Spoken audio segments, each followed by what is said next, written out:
Hey everybody, Maxwell Smart here, Agent 99. No, that was the That woman, would be me. wasn't it? 86. I'm Chris Beatty from Growertalks. Jen Zucker with Growertalks. And Bill Calkins with Tech on Demand. And you know by now that we are covering the 2023 California Spring Trials, this time from a landscape nursery called Suncrest, where 6 different companies, I think, are utilizing the space for their trial.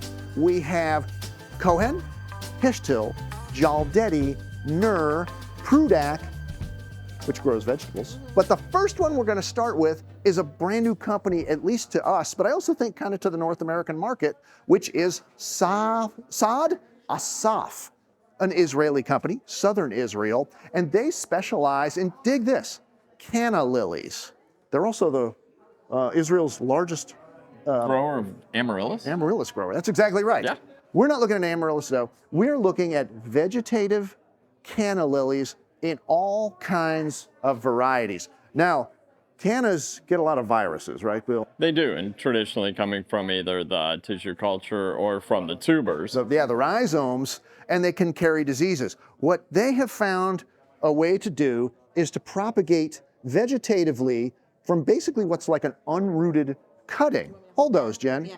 They cut them from that clean stock rhizome, but it creates what's effectively a cutting. That's Looks right. almost like it's calloused. Unrooted or calloused. That's really what the description. There are some roots on there. So these are these little eyes that would sprout from the rhizome. They slice them off, ship them, and you plant them. And in like something like 10 weeks, you can finish up a beautiful 6-inch pot like this. They go right into a 50 tray for a traditional liner producer. And they do like to go into a tray first. They don't like to be direct stuck, they said. And to top it off, they're working on some seed propagated varieties as well. In fact, they gave us a sample. Gonna try growing them myself. So like 20 different varieties, I think they said, bunches of them. Lots of Bronze different. leaf, they have variegated, they have these ones with the stripe, So multicolored balloons. it's really, if you think about the size and variety of your traditional vegetative rhizome produced canna lilies, now maybe you can get them clean. That's That'd cool. be great. All right, next stop, let's check our notes where we headed next. Cohen? Would be Cohen, right behind us here. And they're showing off breeding, well, from a lot of different companies that we've already seen up the coast. They work a lot with Suntory, Westhoff, but then also some really top-notch breeders around the world as well. That we haven't seen anywhere else, such as Breyer. And I believe, Bill, you love. I do. I like Biddens. Me too.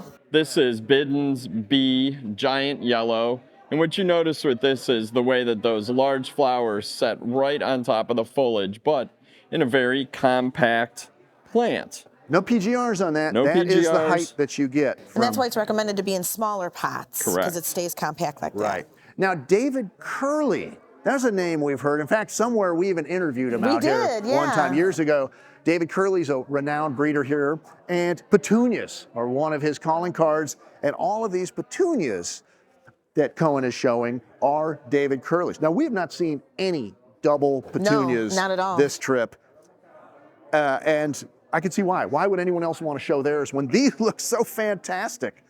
New in the series is a scarlet ripple. Look at these. Beautiful bicolor. Just absolutely fantastic. And then Great flower form on these, really clean looking, good consistent habit. And there's a yellow.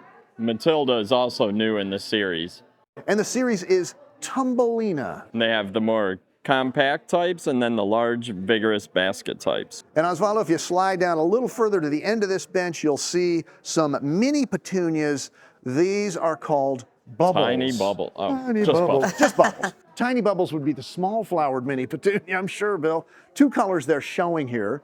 Butterfly, which has this really pretty sort of shaded effect in purple/pink. And then just the purple one, Bubbles, down here. So that's some interesting annuals From Cohen. Cohen. I believe we want to take our next stop would be in there to Jeldety. Come with me, guys. Let's do it. The Jeldety displays on this side of the greenhouse here at Suncrest, where we're looking at annuals and potted plants and other unusual crops, starting with 2 Gazanias, part of their Sunme collection. There's a yellow and an orange in the Sun Me collection. The yellow's And just starting to open up here. It's got like a crested flower It's about 11 o'clock. with the silver foliage, right, Bill? Yep, and a little bit smaller than their sunbathers. So this is going to be more of a medium-sized Gazania. Put some sun Small on that one. foliage. Go open up, buddy. We want to see you. And they also have a salvia, this pink mulberry, which is really, really beautiful. You can tell it's has small foliage, but really deep colored blooms. This is a macrophylla type. So, but what was interesting, because houseplants are hot, they have a full line of setcressias.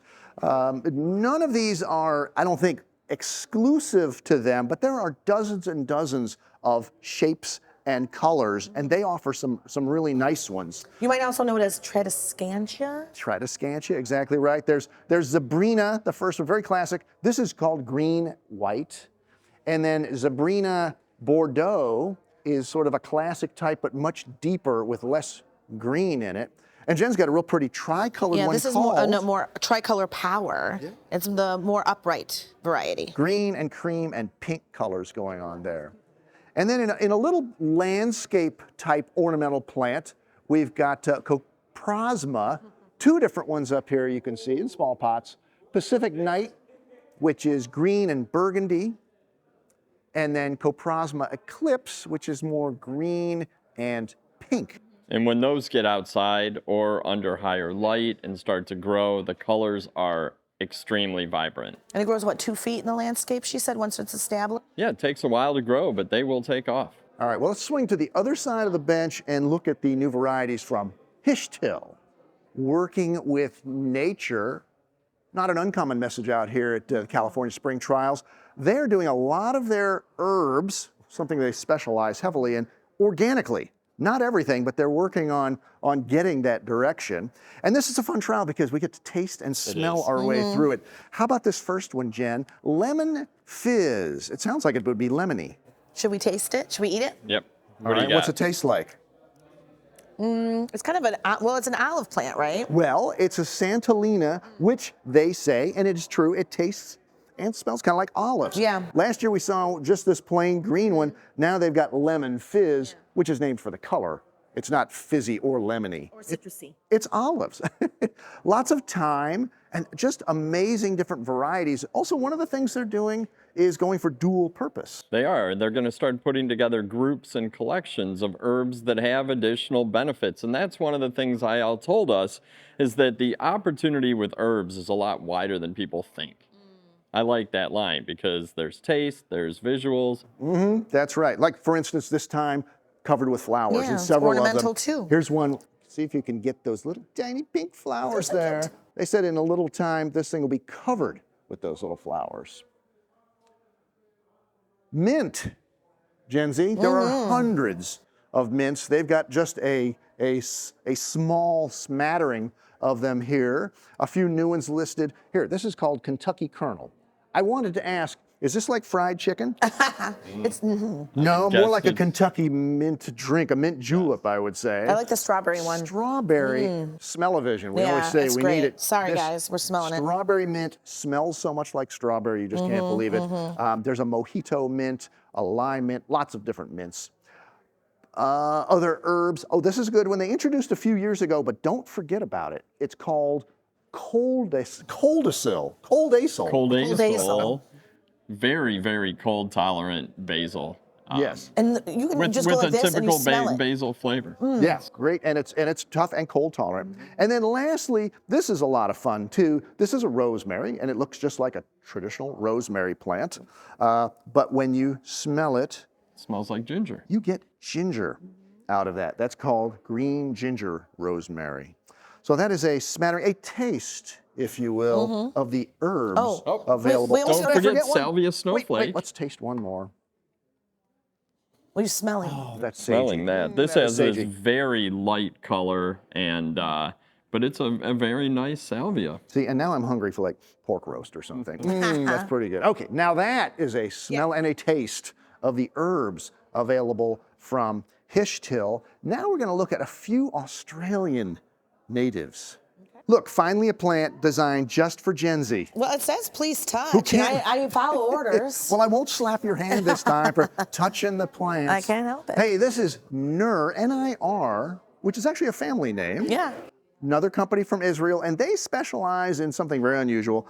Australian natives, like Anagoxanthus, which we see down here, kangaroo's paw, beautiful collection, for cuts, and then wax flower, also for cuts. They've been working in this market since 1983. So they've got a lot of expertise, especially in this wax flower line. Yeah, wax flower, Chanelosium, I think, is the genus. I'll trust you on that, Chris.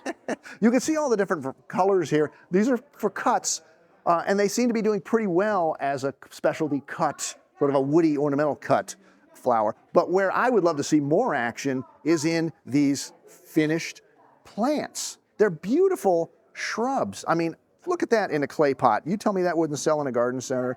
Bill, the one you're holding up. I love this. I mean, this is, what a presentation. In a gallon, I could definitely see this getting attention with these cute little flowers. Yeah, now they're Australian natives, and so that means they're going to be, they like heat and dry.